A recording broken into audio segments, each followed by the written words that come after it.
So earlier when I was flowing with the topic of triggers, um, I felt called to talk about sadness and my relationship to the emotion of sadness.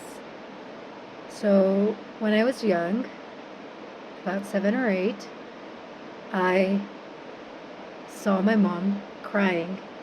She had been fighting with my dad, and I was in the living room very scared because they were yelling. My dad was yelling at my mom, and there had been some throwing of laundry around. I felt scared shitless. And that's when my nervous system shut me down for the first time. So, from this moment, at that time, I went in between them and I tended to my mom, and I was there to comfort her and to cheer her up and so that she would feel better. But from that moment, I felt like I was a burden. Like, if I didn't exist, then my parents wouldn't be fighting and my mom wouldn't be crying. So I learned to shut my true feelings down and to select just a few acceptable emotions so that my mom wouldn't be sad and I could feel safe in my environment. And so I'd be loved.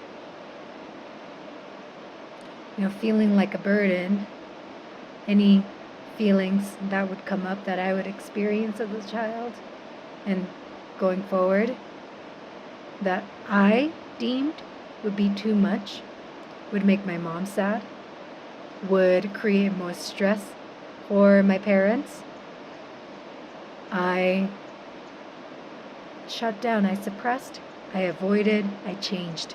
I mean, I couldn't really change them because these emotions and feelings were there.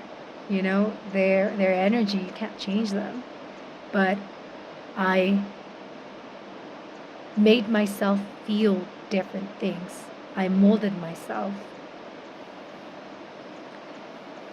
And I think what's important to share as well is that my family, like my household, was chaotic. My dad had severe mental health issues. It was controlled most of the time, but every year there would be something big, an episode of severe depression.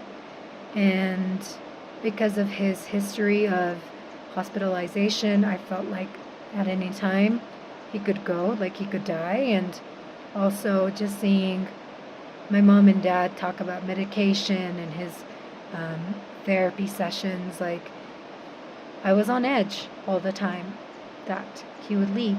So on my dad's side, in relationship to my dad, I felt like I needed to not have any sadness or anger or anything that was too much, like too heavy, for example, so that I wouldn't push him over the edge. And on my mom's side, she's a hard worker. She's a workaholic. She would be working all the time. I mean, in order to support us, but also she's a hard worker, and I think, my personal opinion, to the extreme.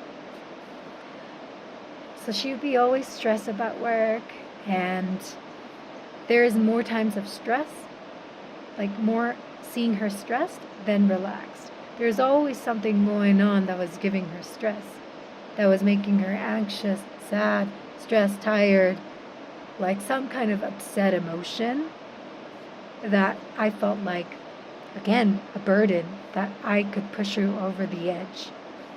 And with my mom, there is an element of already feeling like I'm the reason that she is stressed and that she's crying. So I need to really change myself and to be one-dimensional and to only feel certain happier, quote-unquote, happier emotions so that she doesn't leave, and that I'm not abandoned. So there are many layers to this, to suppressing certain emotions, trying to mold them, trying to change them, and only accepting a few emotions. There are many reasons, why we act a certain way when we're triggered. They're for protection, but there can be many reasons to this, which you can explore yourself.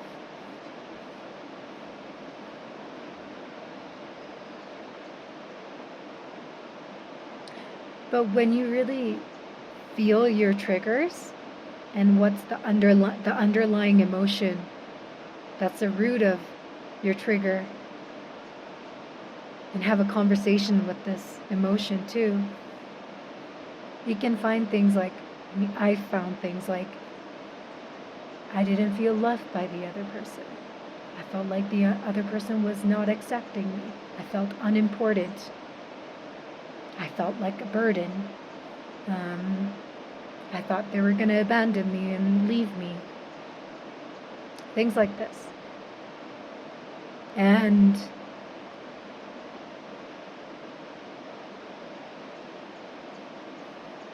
acting in certain ways when I was triggered was a way for me not necessarily to protect myself from another person, but to protect myself from thoughts like I'm not important, or I'm not accepted, that someone's going to leave me.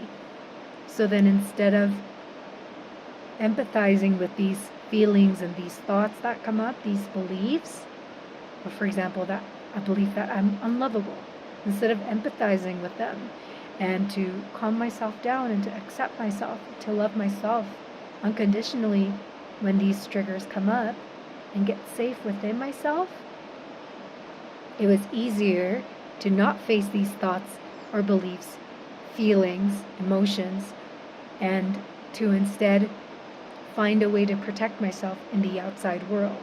For instance, by distancing myself from somebody. For instance, by shutting down and fawning and people pleasing so that I am loved. Or for instance, pushing somebody away. And in pushing somebody away, I'm actually pushing myself away from these thoughts, beliefs, feelings, and emotions.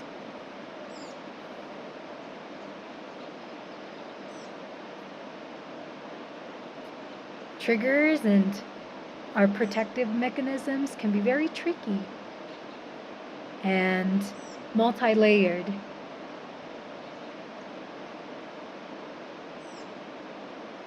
There can be many things that's going on, but you can find out what's going on through creating a space where you are unconditionally accepting yourself and unconditionally loving yourself. Whatever belief comes up, you show openness and curiosity to it, not punishment. Thank you for coming up. Oh, like, how come you believe this? Why do you believe this? Oh, is this true? Oh, how come you felt this way? Or, oh yeah, like, of course you don't want to be left behind. Of course you don't want to be rejected. Okay, so that's what you felt. And, creating these cushions for anything that comes up. And getting into a relationship with your triggers and your feelings and emotions and beliefs that come up. And to show understanding and acceptance. You don't have to agree with what comes up. They just want to come up and be felt. It's like when the question I asked is like, would you punish an innocent little child for feeling the way they feel? Feeling the way they feel, or thinking the way they think, believing the way they believe, Like, would you punish them? What kind of attitude do you want to show this sweet little innocent child? Do you want to be punishing and, like, berate them for their natural process? Or do you want to be compassionate and engulf them with love and, like, reach out a friendly, helpful hand to them, and to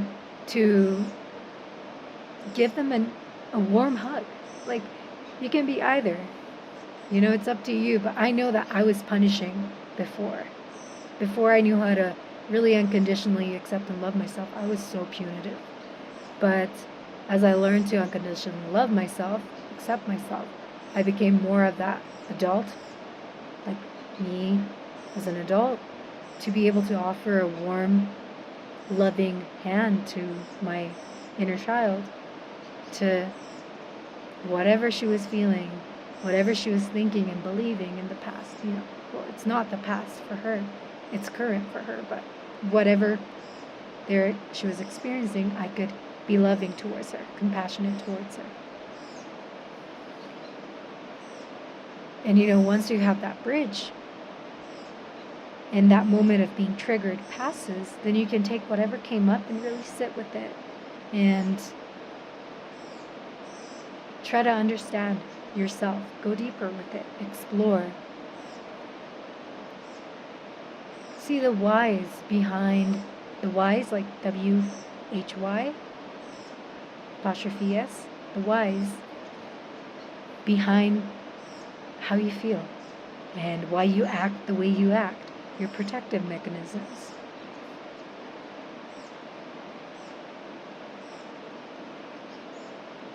Your feelings, emotions, beliefs, thoughts, etc. And as you show love, as you show compassion towards yourself, acceptance that, hey, it's okay to feel this way, it's okay to believe these thoughts are coming up, it's okay. Once you do that and you feel safe again, then from that point, with love, then you transform. Then more healthy beliefs come up, belief systems. A healthier thought that's really aligned to love, to unconditional love, comes up rather than your wounds. And the more you do this, the more you allow feelings, the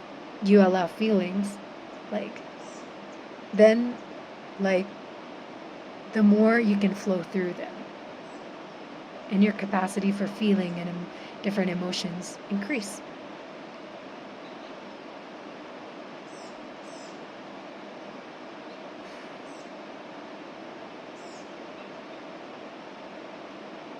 Yeah, I think I talked about what I wanted to talk about in this video. So if you have any questions or comments, feel free to leave them down below. And thank you so much for watching this vlog.